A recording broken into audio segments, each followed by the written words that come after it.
Hello, welcome back all of you. My name is Prachi Soni. I'm from Gyandeep Senior Secondary Public School. And today we are here to study class 12 NCERT, India, People and Economy. In this series, we have already completed the first 7 chapters of this book and we would be starting with chapter number 8, that is your manufacturing industries. Today we would be talking about the manufacturing sector in particular.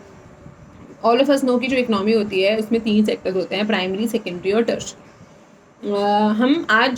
हम अब primary, हम जो secondary sector की बात करेंगे, manufacturing industries की बात करेंगे हम इंडिया में. इससे पहले हमने मिनरल्स की बात करी, हमने लोहे की बात करी, कॉपर की बात करी, हमने मैंगनीज़ की बात करी, माइका की बात. अब ये सब इसका क्या करेंगे?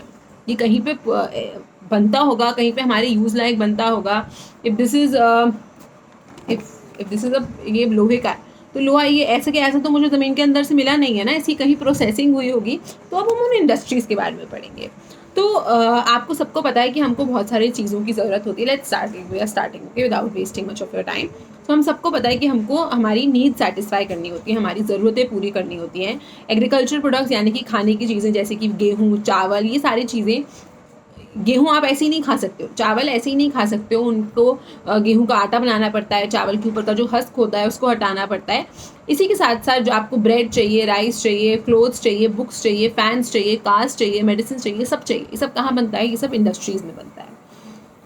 मॉडर्न टाइम में जो इंडस्ट्रीज़ हैं वो काफ़ी ज़्यादा ज़रूरी हो गई हैं इकोनॉमी के लिए, स्पेसिफिकली 2 चीज़ों की वजह से. सबसे पहला, इंडस्ट्रीज़ आपको एम्प्लॉयमेंट देती हैं, जॉब अपॉर्चुनिटी मिलती है. जितनी ज़्यादा इंडस्ट्रीज़ होंगी उतने ज़्यादा लोगों के पास जॉब्स होंगी. दूसरी चीज़, ये आपकी नेशनल वेल्थ और नेशनल इनकम में कॉन्ट्रीब्यूट करती है. आपके जितनी ज़्यादा इंडस्ट्रीज़ होंगी उतना ज़्यादा आपका प्रोडक्शन होगा, जितना ज़्यादा आपका प्रोडक्शन होगा उतनी ज़्यादा आपकी GDP, आपकी इनकम बढ़ेगी. तो एम्प्लॉयमेंट एंड नेशनल इनकम यानी कि नेशनल वेल्थ, ये दोनों चीज़ों में आपका कंट्रीब्यूशन किसका होता है? इंडस्ट्रीज़ का बहुत मेजर रहता है. अब जो इंडस्ट्रीज़ हैं, टाइप्स ऑफ इंडस्ट्रीज़ देखेंगे हम. टाइप्स ऑफ इंडस्ट्रीज़ में इन्होंने कुछ 6 तरीके से, they have classified industries 6 types of industries की बात करी है. On the basis of 6 different तरीक़ों से इन्होंने इंडस्ट्रीज़ को क्लासीफाई किया है. Let's see one by one. ये जो चैप्टर है इसमें कुछ भी खास कोई ऐसा टर्म या कोई ऐसी चीज़ नहीं होगी जो आपको समझ में नहीं आएगी. Things are relatively very easy. One thing is, इस चैप्टर में आपको काफ़ी कुछ याद करना पड़ेगा. There are a lot of facts to remember from this chapter. जैसे मैंने अभी आपको, चैप्टर शुरू ही हुआ है, मैंने आपको एक चीज़ ऑलरेडी बता दी कि इंडस्ट्रीज़ किन चीज़ों, 2 चीज़ों के लिए काम करती हैं. नेक्स्ट चीज़ में हम बात करें टाइप्स ऑफ इंडस्ट्रीज, ये टोटल 6 तरीके की होती हैं. सबसे पहले हम बात करेंगे on the basis of size. Industry का साइज़ कितना है, उसकी इन्वेस्टमेंट कितनी है. यानी कि मैंने एक इंडस्ट्री खोली, मैंने 10 रुपये इन्वेस्ट किए इंडस्ट्री में. एक और जन ने इंडस्ट्री खोली, उसने 100 रुपये इन्वेस्ट किए इंडस्ट्री में. तो उसका साइज़, कितनी बड़ी इंडस्ट्री है, उसका इन्वेस्टमेंट, उसमें कितनी लेबर फोर्स है, कितने लोग उसमें काम कर रहे हैं, इसके बेसिस पे इंडस्ट्रीज़ को लार्ज, मीडियम या स्मॉल कैटेगरी में डाला जाता है. मैंने 10 रुपये इन्वेस्ट किए, छोटी सी इंडस्ट्री है, एक जना काम कर रहा है, स्मॉल इंडस्ट्री हो गई. 5 लोग. जैसे जैसे आप नंबर बढ़ाते जाओगे वैसे वैसे जो इंडस्ट्री है उसका साइज़ भी बढ़ता जाएगा, उसकी जो वेराइटी है वो भी बढ़ती जाएगी. तो large, medium and small industries on the basis of size, capital investment and number of workers employed. Next चीज़ हम बात करेंगे on the basis of ownership. Ownership का सिंपल सा मतलब हो गया, कौन इस इंडस्ट्री को ओन कर रहा है, मालिक कौन है इंडस्ट्री का. अगर सरकार मालिक होती है तो उसको पब्लिक इंडस्ट्री बोला जाता है या पब्लिक सेक्टर बोला जाता है. अगर जनता में से, जैसे रिलायंस है, कोई भी आप ओन करोगे, जो उससे फ़ायदा होगा वो आपको मिलेगा, तो उसको हम प्राइवेट सेक्टर बोलते हैं. एक और होता है जिसको बोलते हैं जॉइंट सेक्टर, जिसमें पब्लिक प्राइवेट की पार्टनरशिप होती है. क्या होती है? पब्लिक और प्राइवेट की पार्टनरशिप होती है. उसको हम PPP मॉडल भी बोल देते हैं या फिर जॉइंट वेंचर्स बोलते हैं, जब दोनों लोग मिलकर काम करते हैं. इस केस में जनरली बहुत सारे अलग अलग तरीके होते हैं. जैसे बोला जाता है 50-50 का डिवाइड होगा, या 51-49 की डिवीजन होगी, इस तरीके से 70-30 की डिवीजन होगी. किसी भी तरीके से प्रॉफिट्स को आप शेयर कर सकते हो. ये डिपेंड करेगा आपने जब कॉन्ट्रैक्ट किया तो आपने किस चीज़ पे डील करी थी, उसके बेसिस पे. जो पब्लिक सेक्टर होते हैं वही बता दिया. गवर्नमेंट के ओन होते हैं जनरली वो इंडस्ट्रीज़ जो कि स्ट्रैटेजिक और नेशनल इंपॉर्टेंस के लिए ज़रूरी होती हैं. जैसे कि आपका डिफेंस सेक्टर. अब डिफेंस सेक्टर को प्राइवेटाइज कर दिया जाएगा, मतलब कोई भी गन्स बना सकता है, कोई भी ड्रोन्स बना सकता है, कोई भी फाइटर प्लाइट. इससे क्या होगा? इससे ये होगा कि हर किसी के पास गन हो जाएगी. तो कुछ चीज़ें, कुछ इंडस्ट्रीज़ जो कि सरकार के लिए सिक्योरिटी पर्पस से या फिर नेशन के लिए इम्पोर्टेंट होती हैं, वो इंडस्ट्री सरकार अपने अंडर ही रखती है। For the homework for you is, आप मुझे ऐसी 4 इंडस्ट्रीज़ का नाम बताओ जो कि आज की डेट में सरकार, गवर्नमेंट खुद ओन करती है, किसी और के पास नहीं है। दूसरी, थर्ड चीज, industries are classified on the basis use of their products, यानी कि जो वो प्रोडक्ट्स बना रही है, एक इंडस्ट्री ने बॉटल बनाई, एक इंडस्ट्री ने मार्कर बनाया, एक इंडस्ट्री ने ग्लास बनाया, इन तीनों इंडस्ट्री के यूज क्या है, काम किसके आ रहे हैं। तो सबसे पहली होगी बेसिक गुड इंडस्ट्री, यानी कि आपने बेसिक गुड बना के दे दिया। सेकेंड होती है, आपने ये चीज़ें अपने इकोनॉमिक्स में पढ़ी होंगी, capital goods, consumer goods, intermediate goods. तो इस तरीके की 4 तरीके की on the basis of use के बेसिस पे 4 तरीके की इंडस्ट्री होती है। बेसिक गुड इंडस्ट्री जो कि मेरी है, बॉटल हम यूज कर रहे हैं। कैपिटल गुड इंडस्ट्री जो स्पेसिफिकली मशीनरीज वगैरह बनाती है। इंटरमीडिएट गुड इंडस्ट्री जो बीच का प्रोडक्ट बना रही है, जो कि फाइनली, अब जैसे लेट्स टेक एन एग्जांपल, ठीक है, एक आप जब दूध खरीदने जाते हो तो दूध एक पैक में आपको मिलता है, एक बॉटल में आपको मिलता है। जो मिल्क हो गया रॉ मटेरियल, उसको बनाने के लिए जो पैकेज का इस्तेमाल किया गया है, आप उस पैकेज का क्या करोगे, आपके किसी काम का नहीं है। तो कुछ ऐसी इंडस्ट्रीज भी होती हैं जो ये इंटरमीडिएट प्रोडक्ट्स बनाती हैं, वो गुड्स, वो चीज़ें जो कि अभी भी प्रोडक्शन साइकिल में होती हैं, यानी कि उनका जो फाइनल गुड है वो रेडी नहीं हुआ है, वो उस तरीके की इंडस्ट्रीज भी होती हैं। और फिर फाइनली आपकी कंज्यूमर गुड इंडस्ट्रीज, वो इंडस्ट्रीज जो डायरेक्टली कंज्यूमर खरीद सकता है, यूज़ कर सकता है। Consumer goods, basic goods, capital goods, intermediate. Fourth तरीका है on the basis of raw materials they use, यानी कि किस तरीके का रॉ मटेरियल यूज कर रही है। एक इंडस्ट्री जो कि फर्टिलाइजर्स बना रही है, या फिर एक इंडस्ट्री जो एप्पल साइडर विनेगर होता है वो बना रही है, उसको वो किस चीज़ का यूज़ करेगी, एप्पल का यूज़ करेगी। तो वो अलग अलग कि रॉ मटेरियल कौन सा यूज़ किया गया है। जैसे अगर आपने एग्रीकल्चर बेस्ड इंडस्ट्री, तो आपने एग्रीकल्चर के प्रोडक्ट्स यूज़ किए हैं, फॉरेस्ट के प्रोडक्ट्स यूज़ किए हैं। मिनरल, आपने अगर आयरन इंडस्ट्री है तो वो मिनरल बेस्ड इंडस्ट्री हो जाएगी। Industrially processed raw material based industry, यानी कि ऐसे भी होते हैं कि वो रॉ मटेरियल बनी इंडस्ट्री में था। कोई मटेरियल ऐसा, जैसे स्टील है, स्टील आपको नेचुरली नहीं मिलता है, ना एग्रीकल्चर से मिलेगा, ना मिनरल्स, मतलब नेचुरली भी नहीं मिलेगा, ना फॉरेस्ट देंगे, स्टील आपको बनाना पड़ेगा। तो स्टील बनाने के लिए भी इंडस्ट्री है, जिसको वैसी इंडस्ट्रीज जो कि रॉ मटेरियल खुद जनरेट करती हैं, इस तरीके की इंडस्ट्रीज भी होती हैं। फिर आपका 6 नहीं है, आपके 5 वेज ऑफ क्लासिफिकेशन है। फिफ्थ है आपका on the basis of nature of manufactured good. Nature of manufactured good यानी कि जो गुड उसने बना के आपको दे दिया, रिपीटिंग अगेन, जो गुड उन्होंने मैन्युफैक्चर किया वो कैसा है। जैसे कि मेटलर्जिकल इंडस्ट्रीज यानी कि जहाँ से मेटल प्रोड्यूस होंगे। आपकी मैकेनिकल इंडस्ट्रीज जहाँ से मशीनरीज और ये सारा चीज़ प्रोड्यूस होगा। केमिकल और अलाइड इंडस्ट्री, केमिकल जो कंपाउंड्स होते हैं आपके, केमिकल्स होते हैं, फर्टिलाइजर्स हो गए, ये सारे। टेक्सटाइल इंडस्ट्री जहाँ से कपड़ा आएगा। फूड प्रोसेसिंग इंडस्ट्री, वेज की इंडस्ट्रीज जो होती है। इलेक्ट्रिसिटी जनरेशन की इंडस्ट्री, इलेक्ट्रॉनिक बनाने की इंडस्ट्री, कम्युनिकेशन, ये इंटरनेट, फोन, इन सब की इंडस्ट्रीज।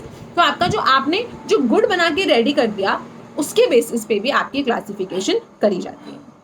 आपने सुना होगा फुटलूज इंडस्ट्रीज के बारे में। ये क्या होती हैं, क्या इनका रॉ मटेरियल की लोकेशन के साथ, फुटलूज का मतलब हो गया वो इंडस्ट्री जो कि एक जगह पे फिक्स नहीं है, रॉ मटेरियल पे बेसिस नहीं, रॉ मटेरियल पे इनकी डिपेंडेंस नहीं होती, इधर उधर घूम सी सकती हैं, कैसे भी रह सकती हैं। तो हमने 5 बेसिस पढ़े on the basis of size, capital investment and number of employees. Next was on the basis of ownership, private, public, joint. On the basis of products जो बना के दे रहे हैं, consumer goods, capital goods, basic goods या फिर intermediate goods. On the basis of raw materials they are using agriculture based, forest based या फिर आपके खुद सेल्फ बेस्ड हैं, और या फिर मिनरल बेस्ड। और fifth on the basis of manufactured good, जिसमें बहुत सारी थी, metallurgical, mechanical, electronics, food processing, electrical, textile, chemical, communication, there are lot of types. तो ये हो गया आपका ओनरशिप, टाइप्स ऑफ इंडस्ट्रीज का। अब ये बात करें location of industries. Location of industries यानी कि अभी इंडस्ट्रीज बनाई कहाँ जाए। कुछ फैक्टर्स हैं, कुछ चीज़ें हैं जो चीज़ें रिस्पॉन्सिबल होती हैं एक इंडस्ट्री के लोकेशन के लिए। क्या आप गैस कर सकती हो कि क्यों जो आपकी आयरन और स्टील इंडस्ट्रीज़ हैं वो ज़्यादातर झारखंड, वेस्ट बंगाल, उड़ीसा में ही है? यूपी में क्यों नहीं है? राजस्थान में क्यों नहीं है? पंजाब में क्यों नहीं है? जो लोकेशन है इंडस्ट्रीज़ की वो बहुत सारे फैक्टर्स पे डिपेंडेंट होती है। सबसे पहला है रॉ मटेरियल। मेरे को रॉ मटेरियल मिल रहा है केरला से, मैंने अपनी इंडस्ट्री लाके जम्मू कश्मीर में बना दी, क्या फ़ायदा है उस चीज़ का? मुझे ट्रांसपोर्ट का पैसा देना पड़ेगा, पावर का पैसा देना पड़ेगा, बहुत नुकसान है ना मेरा। तो इसीलिए रॉ मटेरियल्स आपको आसानी से मिल जाएं और वहाँ तक पहुँच भी जाएं। पावर, बिजली की ज़रूरत होती है। मार्केट, मैंने बॉटल बना बना के रख दी, क्या करूँ? कहीं बेचने के लिए भी तो होना चाहिए। सो मार्केट होनी चाहिए, कैपिटल होना चाहिए आपके पास, कि कितना आपके पास इन्वेस्टमेंट करने के लिए पैसे हैं या नहीं है। देन कम्स योर ट्रांसपोर्ट की अवेलेबिलिटी है या नहीं है। फिर लेबर की बात आती है, आपको लेबर, आपने इंडस्ट्री बना ली मान लो लक्षद्वीप, वहाँ की पॉपुलेशन ऑलरेडी इतनी कम है, वहाँ पे आपकी इंडस्ट्री के लिए लोग कहाँ से मिलेंगे आपको? So that is the also one thing. So relative significance of these factors varies with time and place. तो ये जो फैक्टर्स हैं इनकी जो सिग्निफिकेंस है, so relative significance of these factors varies with time and place. तो इनकी जो सिग्निफिकेंस है, इनकी कितनी ज़रूरी है, कौन सा फैक्टर कब ज़रूरी होता है, ये टाइम और प्लेस के साथ वैरी करती है। यानी कि कहीं पे कुछ फैक्टर की ज़्यादा ज़रूरत होगी, कहीं पे किसी और फैक्टर की ज़्यादा ज़रूरत होगी। बहुत स्ट्रॉन्ग रिलेशनशिप, एक सबसे ज़्यादा जो स्ट्रॉन्ग रिलेशनशिप होता है वो रॉ मटेरियल और इंडस्ट्री के बीच में होता है। बहुत सिंपल सी चीज़, आप आसान, ये खुद ही आप समझ लो, आपको कॉटन इंडस्ट्री बनानी है। अब आप कॉटन इंडस्ट्री जाके जम्मू कश्मीर में उसकी इंडस्ट्री सेटअप कर लोगे तो उसका क्या लॉजिक बनता है? पहली बात तो वहाँ के लोग कॉटन पहनते नहीं हैं, उनको चाहिए वूल, आपकी मार्केट बेकार, लोग कॉटन की इंडस्ट्री में कौन काम करेगा? तीसरी चीज़, कॉटन ठंडी, वहाँ पे आपको इतनी डिफिकल्टी होगी। कॉटन की प्रोडक्शन के लिए भी जो कॉटन का धागा होता है ना, उसके लिए भी आपको ह्यूमिडिटी चाहिए होती है, उसके लिए भी आपको मॉइस्चर चाहिए, वो वहाँ पे आपको मिलेगा नहीं। तो रॉ मटेरियल और लोकेशन के बीच में, टाइप ऑफ इंडस्ट्री के बीच में बहुत इंपॉर्टेंट रिलेशनशिप होता है। सबसे ज़्यादा इकोनॉमिकल यानी कि किफ़ायती होगा अगर आप अपनी जो मैन्युफैक्चरिंग इंडस्ट्रीज़ हैं उनको वहाँ पे लोकेट करो जहाँ पे उनको प्रोडक्शन, उनकी कॉस्ट जो है वो कम हो। Delivery cost of manufactured goods, यानी कि आपने कॉटन बना दी, अब जम्मू कश्मीर मान लो बना भी दी, जम्मू कश्मीर वाले पहन नहीं रहे, नीचे हिमाचल वाले भी पहन नहीं रहे, नीचे पंजाब वाले भी पहन नहीं रहे, उनको बेचना तो आपको यूपी बिहार में है, वापस आपको ट्रांसपोर्ट करके नीचे लाना पड़ेगा, ट्रांसपोर्ट की कॉस्ट होती है। ये सारी चीज़ें, nature of raw materials, manufactured products, इन सबका इन्होंने, ये जो हमने बात करी, इन सबको इन्होंने डिटेल में आगे बताया हुआ है। And we would be seeing it every detail, सारे टॉपिक्स को, सारे फैक्टर्स को हम थोड़ा थोड़ा डिटेल में पढ़ने की कोशिश करें। The first one is your raw materials. Industries using weight losing raw materials, यानी कि वो इंडस्ट्रीज जो कि weight losing raw materials use करती हैं। वेट लूजिंग रॉ मटेरियल्स का मतलब, जैसे कि आपको शुगर केन होता है, मैंने बताया था शुगर केन में क्या होता है, सुक्रोज कंटेंट होता है, जो लिक्विड होता है ना, जो गन्ने का रस पीते हो, वो क्या होता है, वो अगर एक बार आपने उसको ज़मीन से निकाल दिया तो वो वेट लूज होने लगता है, यानी कि उसकी जो कंटेंट है वो गन्ने में से कम होती जाएगी। तो इसलिए आपने वेट लूजिंग रॉ मटेरियल्स जो होते हैं, जो भी ऐसे मटेरियल्स होते हैं जो समय के साथ साथ जिनका जो वजन होता है, जिनका जो भार होता है वो कम होता जाएगा, उनकी इंडस्ट्रीज आप जनरली रॉ मटेरियल जहाँ मिल रहा है उसी के पास बना देते हो। जैसे कि जो शुगर मिल्स हैं वो जनरली वहीं पे होती हैं जहाँ पे शुगर केन की प्रोडक्शन होती है। सिमिलरली जो पल्प इंडस्ट्री, अगर पल्प वगैरह आपको निकालना है, कॉपर स्मेल्टिंग, पिग आयरन, अब आपको लगा लोहे की वैल्यू कैसे कम होती है, कॉपर की वैल्यू कैसे होती है, इनकी भी वैल्यू जो है वो कम हो जाती है। ये भी एक समय के बाद वजन कम होने लगता है, इनका भी वेट गिरने लगता है। सो आर लोकेटेड, ये भी इसीलिए आपको आयरन एंड स्टील इंडस्ट्रीज वहीं पे दिखेंगी जहाँ पे आयरन और स्टील के रॉ मटेरियल्स अवेलेबल होते हैं। आयरन और कोल दोनों ही वेट लूजिंग रॉ मटेरियल्स हैं, यानी कि बहुत समय तक रहोगे तो इनका जो वजन है वो कम हो जाता है, वेट लूजिंग रॉ मटेरियल्स हैं। देयरफॉर सबसे ज़रूरी होता है कि आप इनको ऐसी लोकेशन, ऑप्टिमम यानी कि एकदम बढ़िया लोकेशन में लगाओ आयरन और स्टील इंडस्ट्रीज़ को, जो कि रॉ मटेरियल्स के पास हो। दिस इज़ वाई, जो आपने देखा होगा, मोस्ट ऑफ जो हमारी आयरन और स्टील इंडस्ट्रीज़ होती हैं वो कोल फील्ड के आसपास होती हैं या फिर आयरन ओर के पास होती है, जैसे कि भद्रावती में, भिलाई में, बोकारो में, रुड़केला में। तो ये तो एक चीज़ हो गई। सिमिलरली एक तो वेट लूजिंग इंडस्ट्रीज और दूसरी perishable raw materials. Perishable raw materials यानी कि ऐसी चीज़ें जो कि ख़राब हो जाएंगी। मैंने भी आपको एप्पल साइडर विनेगर का एग्जांपल दिया था। आपको एप्पल से एप्पल साइडर विनेगर बनाना है तो आप ये इंडस्ट्री कहाँ लगाओगे, जहाँ एप्पल की प्रोडक्शन होती है, क्योंकि आपके पास आप इतने कितने समय तक एप्पल स्टोर कर लोगे? हद से हद 2 वीक्स, मैक्सिमम 3 वीक्स। एप्पल ख़राब हो जाएगा, उसके बाद आपकी प्रोडक्ट नहीं निकलेगा। तो जो पेरिशेबल मटेरियल्स होते हैं, यानी कि जो मटेरियल समय के साथ ख़राब हो जाते हैं, उनकी भी इंडस्ट्रीज जनरली उनके बहुत पास में बनाई जाती है। Next comes is your power. Power यानी बिजली। बिजली के बिना इंडस्ट्री नहीं चल सकती है। मशीन कैसे चलेगी बिना बिजली के? हाथ से थोड़ा चलाओगे आप। सो पावर जो है वो एक मोटिव फोर्स होती है, मतलब सबसे मोटिव का मतलब होता है मोस्ट इंपॉर्टेंट फोर्स होती है आपकी मशीन्स को हिलाने में, और इसीलिए इसकी सप्लाई हमेशा रहे, इंश्योर करना इंडस्ट्री के लिए बहुत इंपॉर्टेंट होता है। हाउएवर जैसे कुछ इंडस्ट्रीज हैं, जैसे कि आपकी एल्यूमिनियम इंडस्ट्री है, सिंथेटिक नाइट्रोजन मैन्युफैक्चरिंग इंडस्ट्री है, जिनको भयंकर तरीके से पावर की ज़रूरत होती है। सो इनको उन्हीं जगह पे लगाया जाता है जहाँ पे ये पावर इंटेंसिव है, यानी कि ये बहुत बिजली कंज्यूम करती हैं, और इनको वहीं लगाया जाता है जहाँ पे बिजली की अवेलेबिलिटी मैक्सिमम टाइम और मैक्सिमम समय के लिए अच्छी क्वालिटी में, क्वांटिटी, वोल्टेज वगैरह में अवेलेबल होती है। Next is your market. So market provide the outlets for manufactured products. तो मार्केट से क्या मिलता है? आउटलेट, यानी कि आपने जो भी चीज़ बना ली, प्रोड्यूस कर लिया, उसको बेचना भी तो है ना कहीं जाके। सो वो चीज़ क्या करती है? वो मार्केट करती है। अब आपको आपकी बड़ी बड़ी मशीन्स बनाने की इंडस्ट्री है, यानी कि आप बहुत बड़ी बड़ी मशीन्स बनाते हो। अब वो नॉर्मली मार्केट में आप बेचने जाओगे तो वो कोई नहीं खरीदेगा, उसको स्पेसिफिकली कोई और इंडस्ट्री खरीदेगी, तो उनको आप मार्केट से दूर भी कहीं बना सकते हो। बट अगर कुछ ऐसी है जैसे कि कॉटन इंडस्ट्री है, शुगर केन, तो वो क्या है, वो आपको जहाँ मार्केट है, जहाँ उसकी नीड है, आप डायरेक्टली वहीं पे बनाओ, तो उसके भी आपका ज़्यादा बेनिफिट होता है। फॉर एग्जाम्पल जो मार्केट्स है वो आउटलेट प्रोवाइड करते हैं मैन्युफैक्चर्ड प्रोडक्ट्स के। हैवी मशीन टूल्स, केमिकल्स, ये generally located near the high demand areas as they are market oriented. अब ये जो होती है ये हाई डिमांड एरिया के आसपास होती है जहाँ मार्केट होती है। जो कॉटन टेक्सटाइल इंडस्ट्री है वो non wait losing raw material है, यानी कि इसका जो वेट है वो लूज नहीं होता कॉटन का। एंड इज जनरली लोकेटेड, और इसलिए आपको ये अर्बन एरियाज में देखने को मिलेगी, जैसे कि मुंबई, अहमदाबाद, सूरत एक्सेट्रा। उस तरीके से जो पेट्रोल की रिफाइनरीज होती हैं ये भी मार्केट्स के पास ही होती हैं, रस्तों के पास होती हैं। आप पेट्रोल की रिफाइनरी नागालैंड के कोने में जाके क्या काम आएगा, उसका यूज़ ही नहीं होगी। सो ऐसी सेंट्रल पोजीशंस में होती है, ऐसी लोकेशंस में होती है जहाँ से पेट्रोल लिया जाए और वो ज़्यादा से ज़्यादा यूज़ भी हो सके। जैसे कि आपकी कोयाली में, मथुरा में, बरूनी में रिफाइनरीज हैं जो कि आने जाने के रास्ते में यूज़ होती हैं। पोर्ट्स जो हैं ये बहुत क्रूशियल रोल प्ले करते हैं ऑयल रिफाइनरीज में। मतलब क्या होता है ना, ऑयल आप बना रहे हो, आपको इधर उधर बेचना भी है, या आप बाहर से ला रहे हो तो आपको पोर्ट से वहाँ तक पहुँचाना है, तो आपका नियरेस्ट पोर्ट क्या है, मतलब नियरेस्ट जगह कहाँ है जहाँ से आपके पास ऑयल आएगा और आपकी रिफाइनरी में पहुँचेगा। तो वो भी एक बहुत इंपॉर्टेंट चीज़ होती है। नेक्स्ट हम बात करेंगे ट्रांसपोर्टेशन की। तो आपने कभी भी देखा है कि क्यों मुंबई, चेन्नई, दिल्ली, कोलकाता, यहाँ पे ज़्यादातर सारे आपको इंडस्ट्रीज़ मिलती हैं? बिकॉज ये पहले के टाइम पे ये इंपॉर्टेंट नोड्स बने, ट्रांसपोर्ट नोड्स बने। ट्रांसपोर्ट नोड्स का मतलब ये एक कनेक्शन की जरिया बना, इनके आसपास से कनेक्शन बन रहा था, रोड्स थी, लिंक थी।